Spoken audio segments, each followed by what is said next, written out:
To change the side to access the quick settings panel on Samsung Galaxy S25 Ultra, since by default panel setting is set to separate and quick settings panel is set on the right side. So to access the quick settings panel, swipe down from the top right corner of the screen. Tap pencil icon or edit icon at the top right. Tap panel settings button. And then tap the gray on offset next to quick panel on left side until the switch turns blue to turn it on. Tap the back key. And then tap done button to save the change. To see the result, close the quick panel.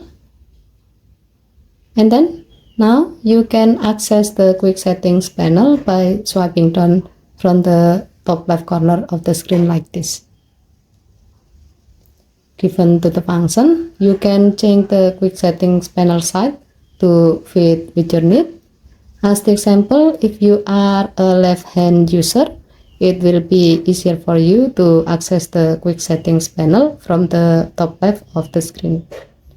Okay, thank you for watching. Please help to like and subscribe. Have a nice day.